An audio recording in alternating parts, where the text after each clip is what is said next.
Let's be real. Sports talk and entertainment with Taj. Thank you all for being with me. We got a lot to get into today.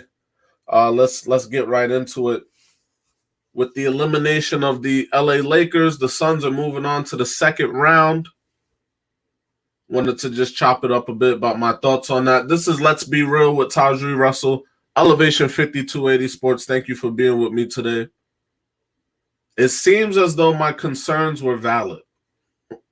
It seems as though my concerns were valid. LeBron has confirmed, I think more than I can count on two hands, that the ankle was an issue. Was and is, he's done now, but the ankle was definitely an issue. I suspected the ankle was an issue since he came back from it in a regular season. I had a sneaky suspicion that the ankle was an issue. If LeBron fans have anyone to be mad at, it would be Solomon Hill. Solomon Hill caused the ankle injury, and it kind of just stuck with LeBron. When you get a little bit older, things don't heal as quick. Things don't get right as quick. It is what it is. LeBron came back from that injury, and in his press conference, he gave off the impression that his ankle was manageable, was doable. He was good. He gave off that impression. So it took him a while to confirm it. But if you watched him on the court, and you can't even say this is the greatness of LeBron James. You can't even say the explosion wasn't there, because he was still catching alley-oops. He was still, driving to the basket on two defenders. He was still, pushing off and driving and putting the ball on the floor and driving. He was still doing those things. Just not at the LeBron James 100% level. So it's not that the explosiveness wasn't there. The dominance wasn't there. The dominance of LeBron James wasn't there. The only other time I've seen him play as lackluster is when he was with Lonzo and Brandon Ingram.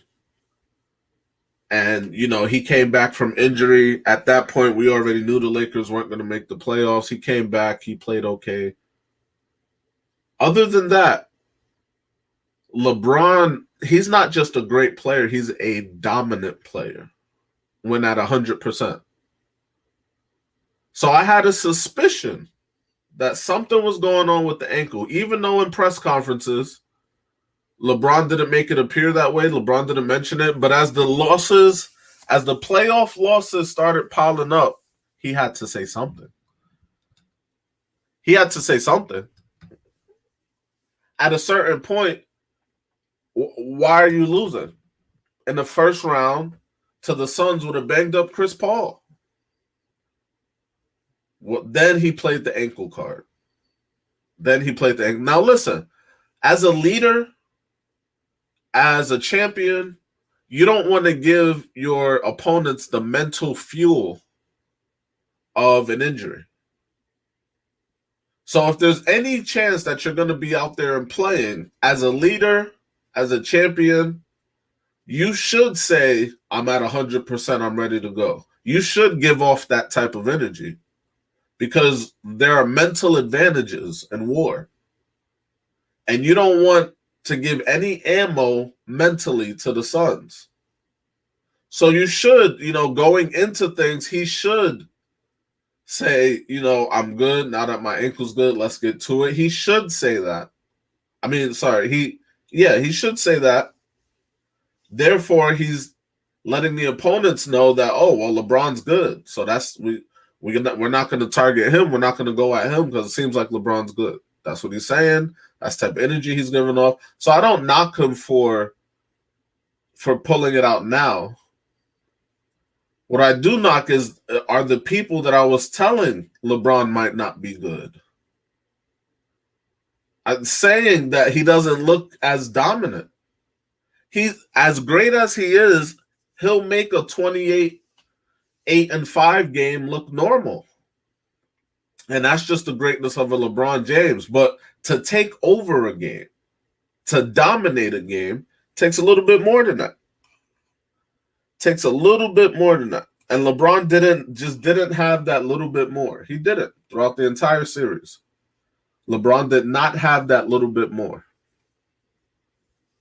The other thing I was a bit skeptical and cynical on was the consistency, the reliability of an Anthony Davis. The consistency and the reliability wasn't there all season. He was not a guy that we could count on. And by we, I mean people making predictions. We couldn't count. You couldn't put money, you couldn't put stock into Anthony Davis, performance-wise and health-wise. So you're guessing whether or not he's going to be on the court. And then on top of that, you're guessing when he is on the court if he's going to play like we know he's capable of playing. So there were two things to worry about with Anthony Davis. There was one thing to worry about with LeBron, and all three things ended up happening. All three of them. So after the fact, now people want to say, well, there was the injury. Well, there was Anthony Davis playing but not up to par. Well, Anthony Davis got hurt. I always say this. It's okay to be wrong when you make a prediction. Nobody knows the future. It's okay to be wrong. But as media, it shows your understanding and your, I guess, grasp of the game. If you can make a prediction beforehand and that prediction comes true. We live in a world where people can play the fence, kind of take both sides, and then when things pan out, say, well, I did say that could happen. Well, I did say I wouldn't be surprised if the other thing happened. Well, I did say that. Pick a side. Because if you're wrong, it's okay. Hey, as long as you're right more than you're wrong, it's okay. Pick a side. So when it came to the Lakers and Suns series, I said, I need to see game one. Because the Lakers, they're not playing game. The Lakers, they were kind of, I need to see game one. They beat the Warriors by 3 points. Mind you, Curry was playing out of his mind. But in my head, if Anthony Davis and LeBron James are right and the Lakers are right and things are good, there's no way that game comes down to 3 points. An elimination game coming down to 3, anything could have happened. It came down to 3 points. A last-minute heave by LeBron. Anything could have happened. So based off of that game and the regular season, there were patterns that were cause for pause. After seeing game one, it only elevated my worry. It only elevated my worry after seeing game one. Because I didn't see the dominance of a LeBron James. I didn't see him take over. He's doing the right things. He's making the right decisions. He's making the right plays. He's doing those things. But he's not dominating. He's not taking over. That's the issue. That's the issue. So I like to think I was a bit ahead with that one. But now, yeah, if you turn on, sports media and whatever, everybody's saying that. Everybody's saying, well, the injuries. Well, but every time the Lakers won a game, the energy for LeBron supporters and Lakers supporters were all the way there. It was all the way there.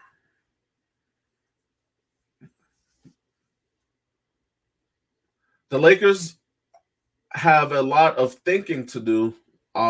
Honestly, based off of the way this season went, it kind of hurts to say. Based off of how this season went, do you entertain the thought of a package deal with Anthony Davis? Do you entertain that if you're the Lakers? If they could pick up a CJ McCollum, if they could pick up a Beal, if they could pick up, a offensive threat, they will be giving up a lot defensively, but they will be getting rid of an injury-prone liability, a cold streak liability sort of guy in Anthony Davis. He could get cold for a week. He could get cold for a week and then have a spectacular game and then have an okay, this is the pattern. Spectacular game, okay game, cold for a week, and then out with an injury. That's the pattern. So do you entertain the thought of possibly packaging him with a with a scorer, with somebody that could create and get their own thing? I don't know. I feel like I would entertain it if the score is right. Hey, let's say like, I don't know. I'm gonna just crazy scenarios. Let's say the Nets win the championship, they win the finals this season, and then I don't think KD would do it, but out of Kyrie and James Harden, one of them decide to go to the Lakers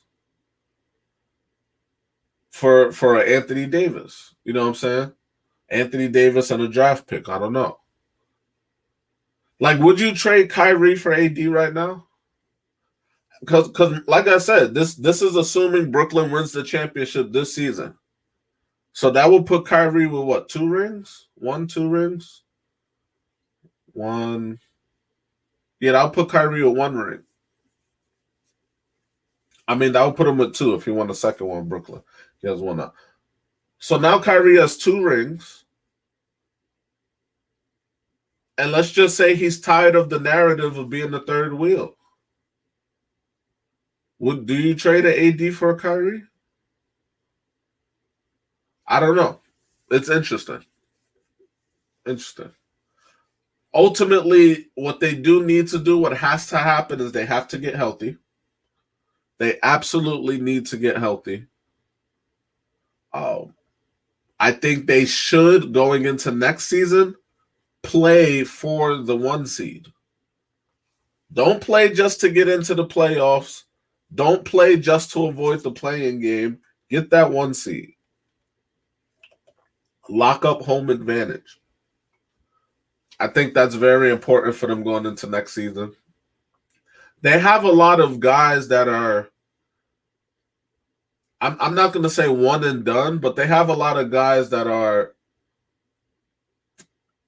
how should I say, like a Dennis Schroeder or like a Drummond. Like, they have a lot of guys that are coming along for the ride, but I don't think they're going to stick around for the ride. Like, I can realistically see Drummond winning the championship and retiring. You know what I mean? I could see Dennis Schroeder winning the championship and then leaving the Lakers. You know what I mean? So they need to definitely establish a core of guys, and they need to get healthy. If they do those 2 things, they'll be in pretty good shape for next season. But like I said, if there's anyone to be mad at, it's Solomon Hill for falling on LeBron's ankle. Let's Be Real, sports talk and entertainment with Taj. Thank you for being with me. This is Let's Be Real, sports talk and entertainment with Tajri Russell. The other thing I wanted to get into is the Blazers Nuggets series. This is another one that I think I looked into my crystal ball, and I made some accurate predictions. I'm just gonna pat myself on the back. I made some accurate predictions. The Blazers have a very, very serious problem on defense. They have a very serious problem. They've had this problem for quite a while. The problem is that their two best players are oftentimes their two worst defenders. Now, Damian Lillard does enough offensively that he kind of makes up for that lack of defense. And he's a smaller, he's I think he's 6 foot, 6'1". He's not too built and things like that. Like he's in great shape, but I don't know what his weight is. But he's smaller. He's not gonna guard ones, twos, and threes. He's gonna guard ones, maybe some twos, and that's really it. But he does enough offensively where it's okay. That's fine. Okay. CJ McCollum has kind of the same issue. And I don't know if CJ does enough offensively to make up for it when you have a Damian Lillard. Couple that with who they used to have in a Gary Trent Jr., and they made a smart move in trading him for Norman Powell. But both of those dudes are really shooting guards that will go in at the three just to add an extra shooter. Like Norman Powell, he can play the three, but if you look at his stature, he's kind of a two. Defensively, he could guard some threes, not all of them.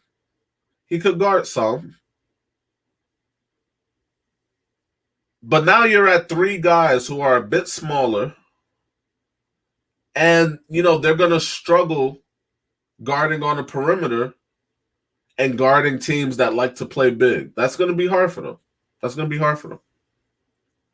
Now, you have a lineup of Lillard, McCollum, Trent, or Norman Powell, because now it's Norman Powell. You have a lineup of those three. Now you add Melo at the 4. Now Robert Covington starts at the 4, but oftentimes they'll pull Covington, play Melo for even more offense. And then you have Nurkic at the 5.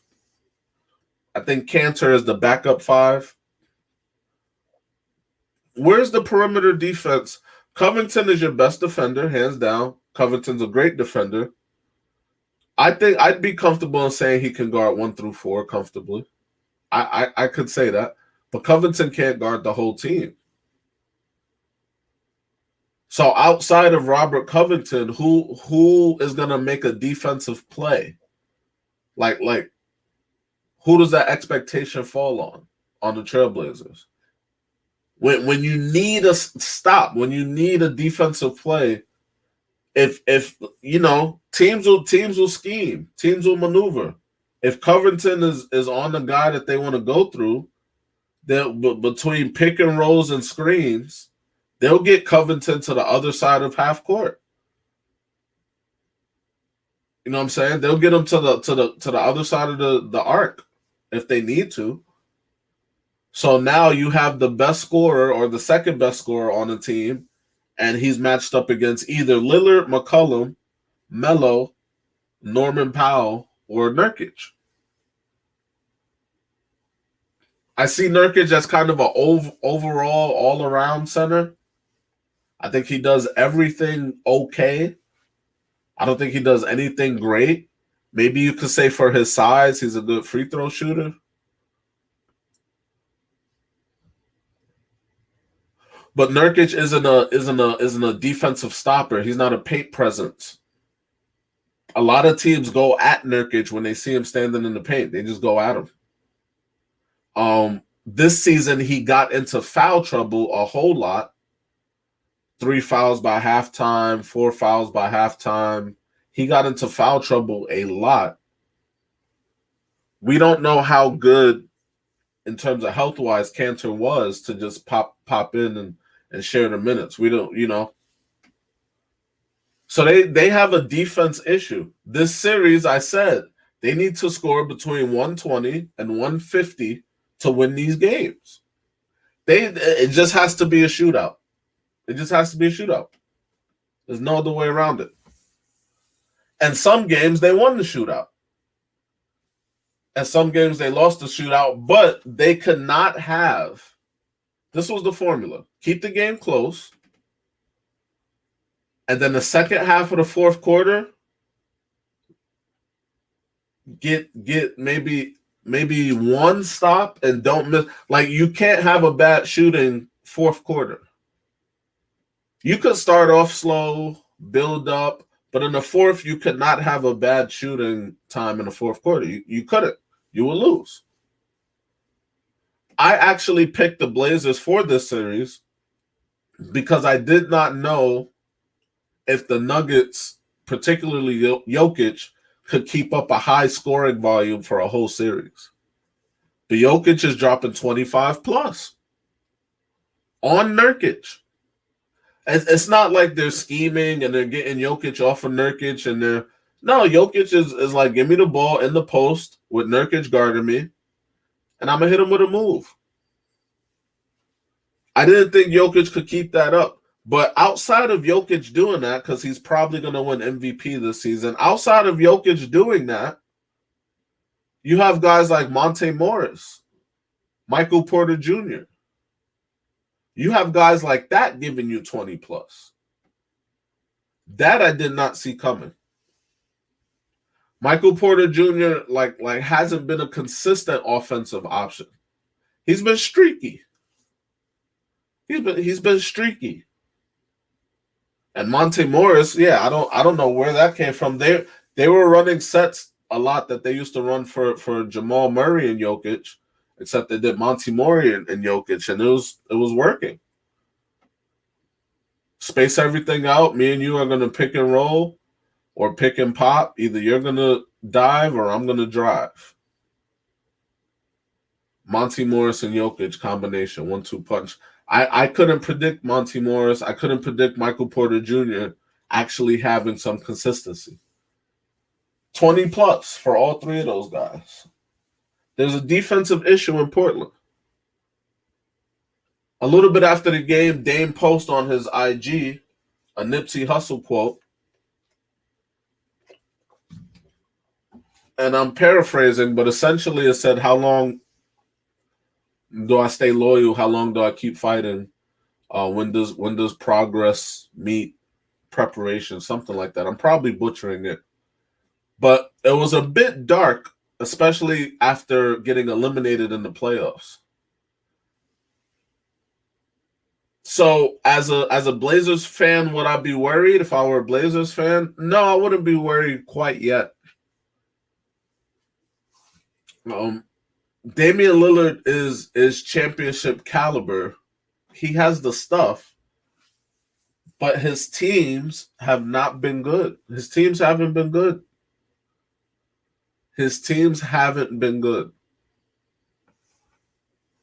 I think there's a pride thing to be able to stay in your city that you've been in for years. But then I also think, your prime only lasts so long. And how many times have we seen guys leave the team they started with, go win a championship, and then come back? I think the Blazers would let Lillard back in. I think they would do that.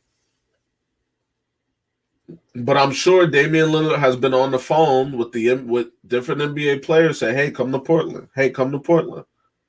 Hey, you want to come to Portland? I think we'd be good. Hey, come to Portland. And guys are like, Portland? Where's that at? You know what I mean? Where is Portland?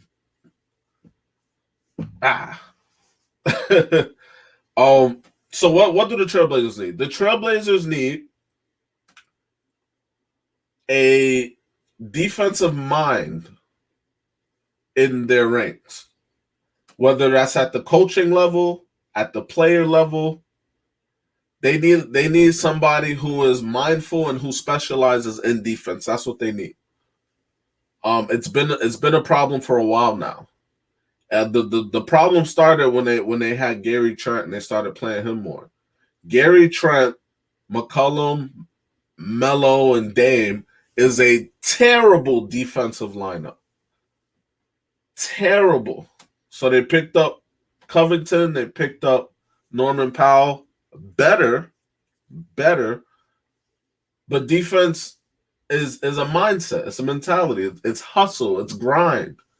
Is dirt and sweat. So they need a defensive mind in their ranks. They need somebody that's going to be out there yelling at them when they don't do the right thing defensively. That's what they need. Like I said, it could be a coach. It could be two coaches. It could be a player. Somebody got to get those guys going on defense. Looking at the looking at the Nuggets,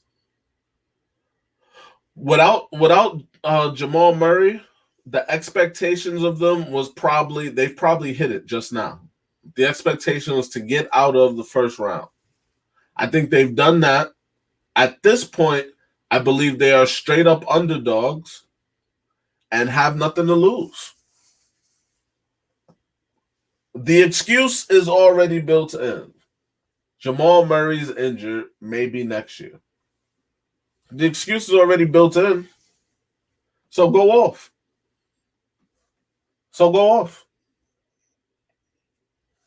That's really all I have to say about the Nuggets.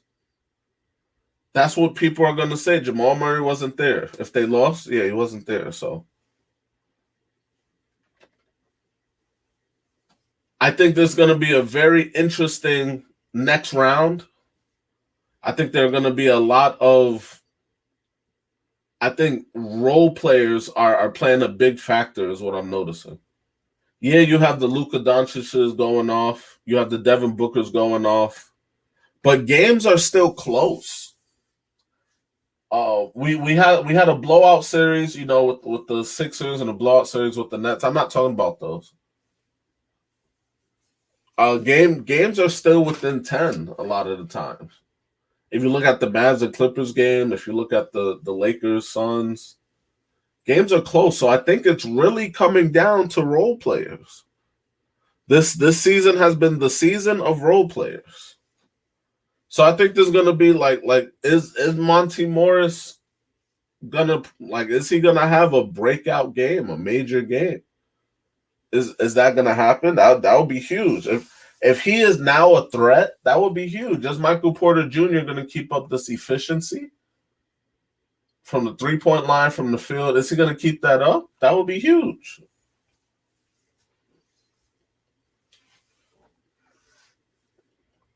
Overall, LeBron probably realized that with this Lakers team, we're not beating the Nets.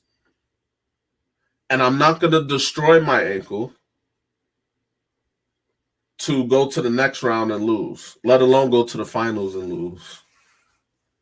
It's just not right. At a certain point in life, you got to stop forcing it.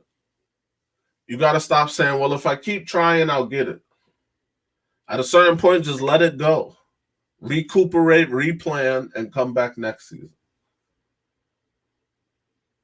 This is Elevation 5280 Sports. Let's be real, sports talk with Taj. Thank you for being with me. Elevation 5280 Sports. Let's be real with Tajri Russell. Thank you all for being here today. What we're going to do now is we're going to get into some predictions for next season. And I thought I had this up, so I'm going to pull up the standings now. We're going to get into the predictions of next season. The next round. I said next season. We're going to get into the predictions of the next round. So I'm going to pull up the bracket here.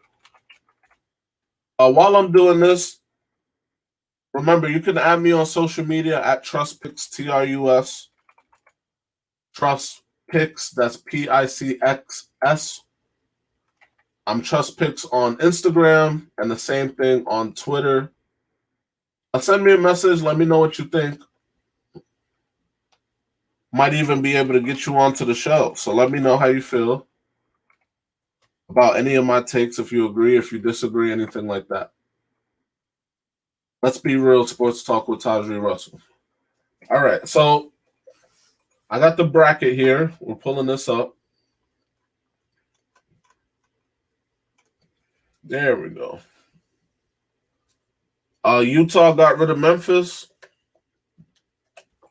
Once Donovan Mitchell came back, that got cleaned up. I believe the Clippers and the Mavs played tonight for Game 6. That's going to be Game 6 is tonight. Dallas is up 3-2. And Dallas is the 5th seed. Clippers are the 4th seed. So this will be Dallas's last home game. They're definitely going to want to close it out in Dallas. The Clippers are definitely going to want to hold out so they could close it out in Game 7 in LA. It's going to be a good game tonight. If I have to pick a winner, I'm going to go with the Clippers. And I think it's going to go to 7. So far, what we've seen is that the team that's had the pressure on them has won. The team without the pressure has come out a bit lackadaisical and lost. So if I had to pick a winner for this, I'd pick the Clippers just off of that. And then they'll be settled in 7. I'll have to see how this game goes tonight before I can predict the Game 7 winner. But that's why I'm thinking the Clippers are going to win tonight. And then the pressure will be back on Dallas. And maybe they'll go to LA. If the pattern continues how it's been going, Dallas will go back to LA and finish it off in LA. It's weird. I think they said the home team hasn't won a game this series. So the team, that just means that the team with the pressure, is fight or flight. So they've been balling. Okay. We just went over Denver, Portland, and we just went over Phoenix, Lakers. So in the next round, Denver and Phoenix, that's a lock. That's locked in for the next round. Obviously, what we're going to say is Chris Paul, he has to play. Against Denver, he has to play. Honestly, against Denver, I'd probably rotate 7, maybe 8 guys. One of my starters, 1 or 2 of my starters have to be out there at all times. Not only does Denver have a good team, they have depth. Way more depth than Phoenix does. So what you do is you only play your top guys. You just play the more minutes. Now, Chris Paul, he's not going to be able to do that. But Booker's a young man. So I might tell Booker, hey, we got you on the chart for 43 minutes. We need 43 out of this 40. We're going to try to get you a minute a quarter. And then if we have a good lead, squeeze you with an extra minute or 2. That's what we're going to try to do. I think he needs to stay out there. Just rotate about 7, 8 guys, and that's it. Ultimately, I think Denver wins that series against the Suns. But it's going to be a good series. Utah is already locked in because they got rid of the Grizzlies 4-1. They are waiting for the winner of Lakers and Dallas. Like I said, I'm not going to be able to predict a Game 7 for the Clippers. I'm sorry, I said Lakers and Dallas. Clippers and Dallas. I'm not going to be able to pick a Game 7 for that yet. But I do think the Clippers are going to win Game 6 tonight. So in either scenario, Utah will be either facing the Clippers or the Dallas Mavericks. I think either one of those matchups are great. I think Utah would have an easier time with Dallas than they would with the Clippers. Put it like that. On the East, in the East, Philly got rid of Washington 4-1. Atlanta got rid of the Knicks 4-1. Milwaukee swept Miami. And Brooklyn got rid of Boston 4-1. So all of these games are locked in. Game one between Milwaukee and Brooklyn is scheduled for tomorrow, and then game one between Philly and Atlanta is scheduled for 2 days from now. Philly, Atlanta, if Embiid is playing, they should win. If Embiid is not playing, they should win. I'm talking about Philly. Philly should be able to seal the deal with Atlanta with or without Embiid. Ben Simmons, with the role players that are there, is enough. If Embiid needs to not play, they have Dwight Howard. You see what I'm saying? So I believe that Philly should be able to. I don't want to hear any Joel Embiid excuses. Philly should be able to beat the Hawks with or without Embiid. As long as Simmons is in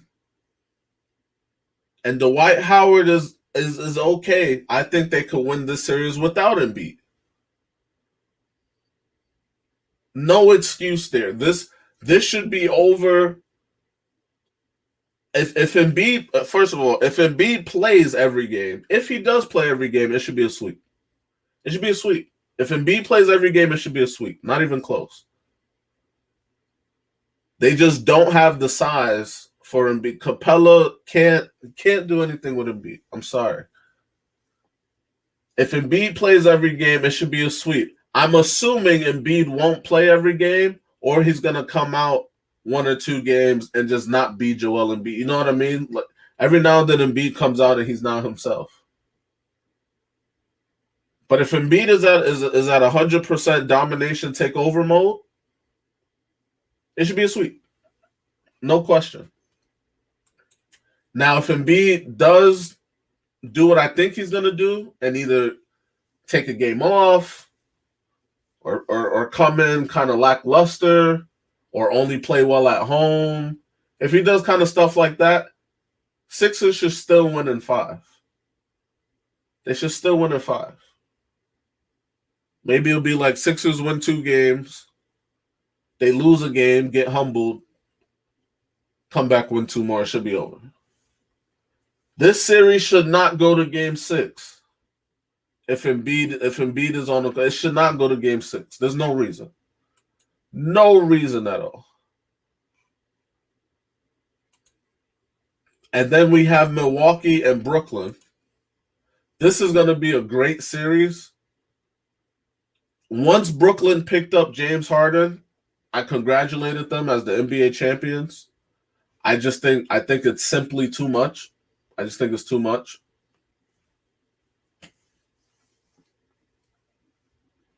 This is another one that's hard to predict.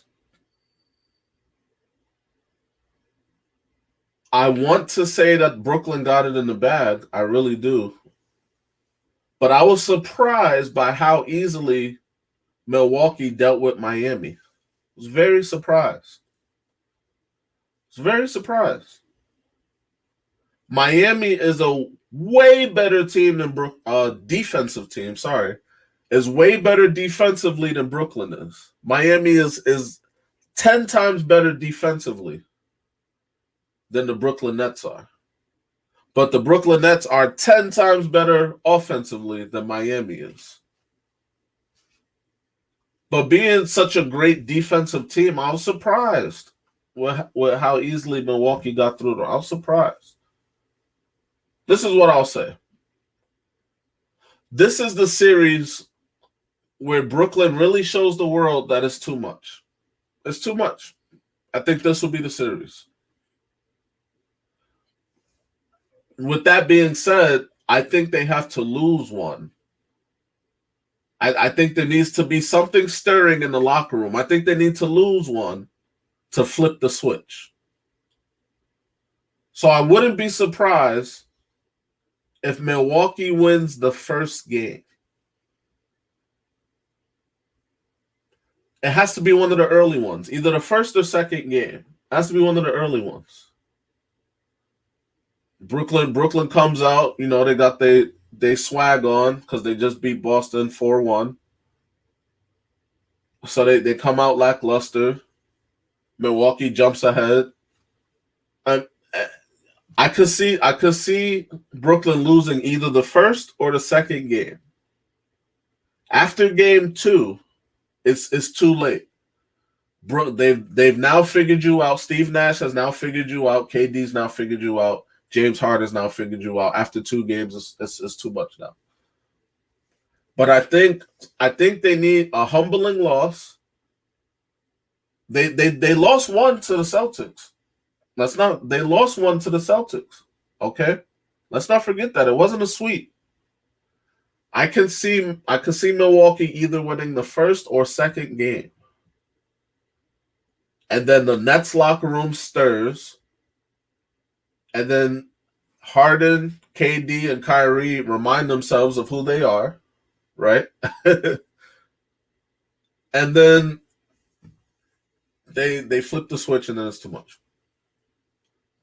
So that's what I'm going to put it as. If there's a game to be had from Milwaukee, it'll either be the first or the second game. That would be in Brooklyn, right? Yeah, that would be in Brooklyn. One of these 2 games in Brooklyn. And then after that, you know, it's too much. So that's kind of how I see that going. It's been a very entertaining season overall. I think that, like I said, LeBron, and I'm going to take a short break and then we'll get more into this, but LeBron, he's very strategic, and I think he realized that the Nets would be too much regardless. And we'll get more into that in a second. This is Let's Be Real with Tajri Russell, Elevation 5280 Sports. Thank you for being here. Elevation 5280 Sports. Let's Be Real with Tajri Russell. LeBron's smart. He's a smart guy. Okay? Like I said, at a certain point, I feel as though LeBron realized we don't have enough not to get to the finals, but to beat the Nets. We don't have enough. Not right now. We don't have enough. So why force it? Why force it? You gotta understand. Over the last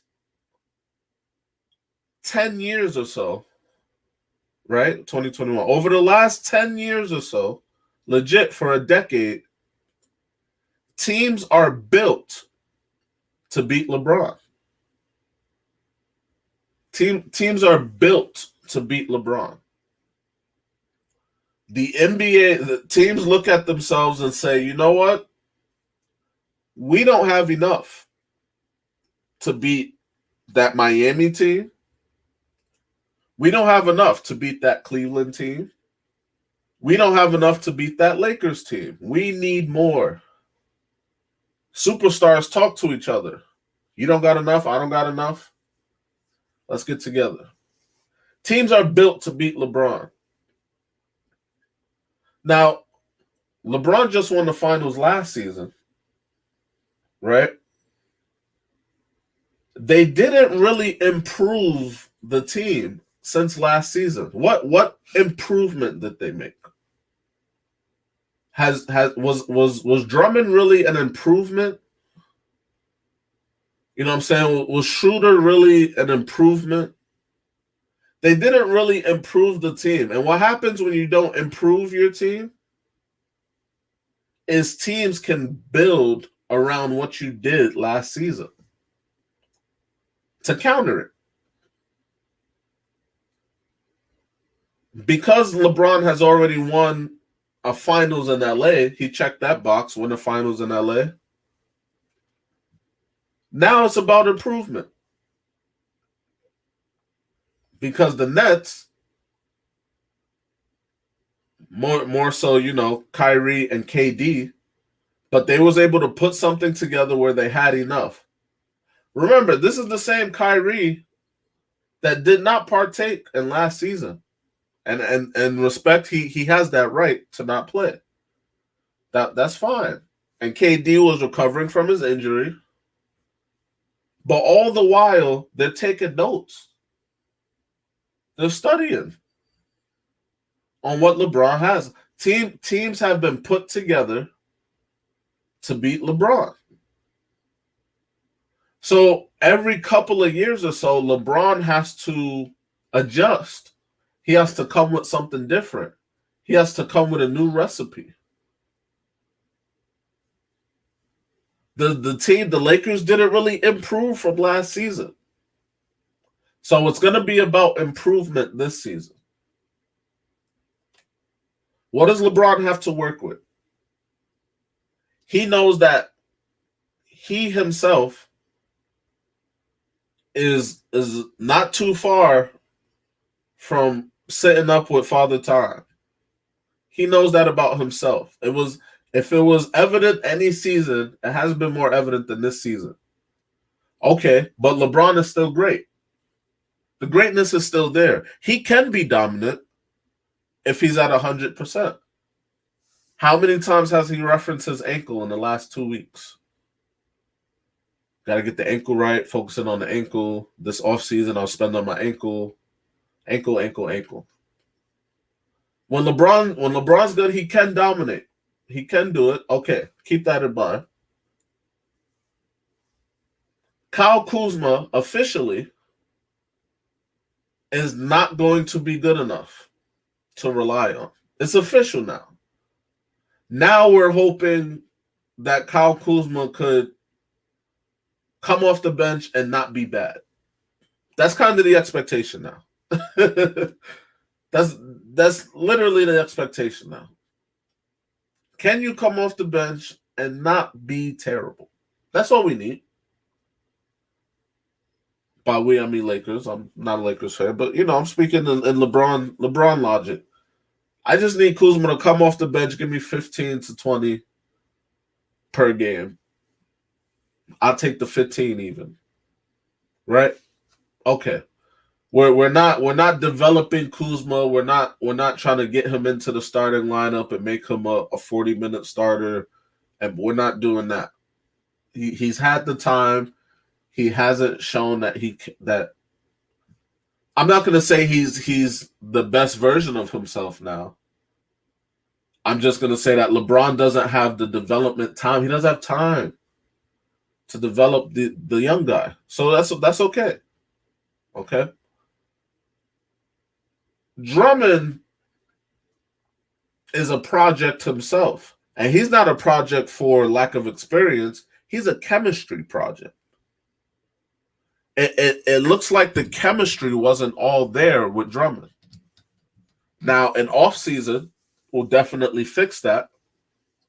But if a team came with an offer for a scorer, which is the last thing, if a team came with an offer for a scorer and they wanted Drummond, why not? You still have Marc Gasol. AD can play the 5 when they play small. Why not? Because that's the last thing they need. I don't think relying on THT, Tyler Horror, I don't think that is it. They need a scorer. They have a lot of spot-up shooters. They got role players. But they need a scorer. Now, Kuzma, we thought was going to be that. And he shows flashes of that, but he's developing. So if they got an offer for a Beal, a Brad Beal, if they got an offer for a CJ McCollum, if they got those type of, they need that. They need that. Look at Kyrie and LeBron. And I'm just putting this as an example. Look at Kyrie and LeBron. Look at D Wade and LeBron. yeah, you're a great player, and LeBron James, you're a great passer, you're a great scorer, you're a great finisher, you know how to get people involved. But every now and then in playoff basketball, you need a guy in the fourth quarter that simplifies the game with pure skill. Give me the ball, get out the way. If they double or if they triple, be ready. Simplifies the game. In the fourth quarter, you need a guy to do that. And LeBron can do that. It's not that he can't. He can do that. But he's the only one on the team that can do that consistently. Like I said, Anthony Davis hasn't been, I'm going off of this season. His level of play hasn't been consistent. I think they need another guy. I think they need a scorer. I think they need another guy that they could give the ball to and let him do his thing. We thought it may be Kuzma. That didn't pan out. We thought it may be AD. It's not consistent.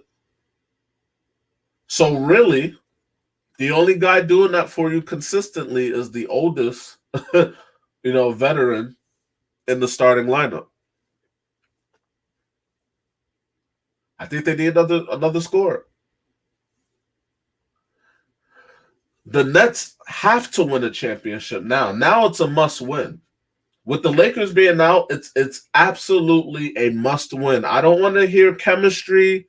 I don't even want to hear injury. If KD, Harden, and Kyrie are playing, you can fill in the rest. If Blake Griffin goes down, I don't want to hear, well, they didn't have Blake. If Joe Harris goes down, well, they didn't have Harris. No. If they have their three guys, it's a must-win championship season.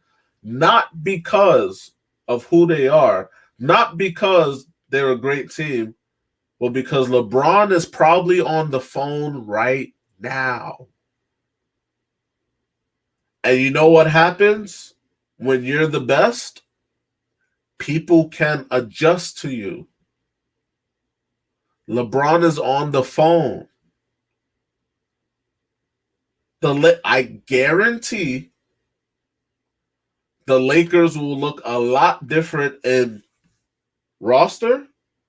They'll look a lot different in play style next season. I guarantee you. Because now we know what we're building to. Now we know what we're building for. We need to counter these Brooklyn Nets. We need to counter them. Now, is LeBron getting older? Yes, and that's going to be the only hard part in getting some talent over to LA, but it's LA. It's LA. Somebody's going to come over. I don't know who it's going to be. Maybe it'll be Paul George. If the Clippers lose tonight to Luka in the first round, Kawhi has this magical way of not being ridiculed and judged the same way that we judge LeBron. Kawhi has a magical way of doing that. Paul George is going to get smoked by the media. I'm sorry. I'm not going to do it. You know what I'm saying? I'm not going to. Paul George has, in my eyes, he's been playing well. But he's going to get, okay, maybe it's Paul George that ends up going to the other team in Staples Center.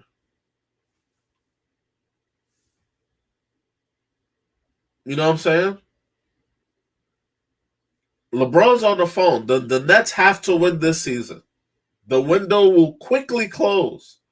Not to mention the fact that the Warriors are going to be back with their big three. And if we know anything about the Warriors, they're on the phone. Every season they're on the phone. Isn't this the team that had a lineup, if you include DeMarcus Cousins, of 5 All-Stars? A starting lineup of 5 All-Stars. You think they're not on the phone? You think they're just going to add Clay and then keep all the other guys they got, and then they're banking on Wiggins. Like I could see this lineup. Ready? Curry, Clay, Wiggins, Draymond, and whoever at the 5. What? What? The Nets have to win this season. Their biggest obstacles, I feel like, in my opinion, because Jamal Murray went down, I think the Nets' biggest obstacles are in the East. If the Nets get out of the East, I think they win the finals. I don't think there's any team in the West that could beat the Nets. I think the teams that have the best shot currently are the 76ers and the Bucks. Denver without Jamal Murray is hard to put stock in. The Suns, Utah, I don't think Utah has enough. I've been saying it for a while now. Mitchell needs help. I think if the Nets get out of the East, I think they win the finals. It doesn't matter who they face. So we'll see. Elevation 5280 Sports. Let's be real with Tajri Russell. Hit me up on social media at Trust Picks on IG, at Trust Picks on Twitter. We're going to be getting into these last couple of games here tonight. And then next show, we should be able to predict more and project more into the future of the NBA playoffs. Like I said, hit me up on social media or check out Elevations 5280 for maybe some other sports shows that y'all might be into. But this is Elevation 5280 Sports. Let's be real with Tajri Russell. Thank you all for joining me. I'm out of here.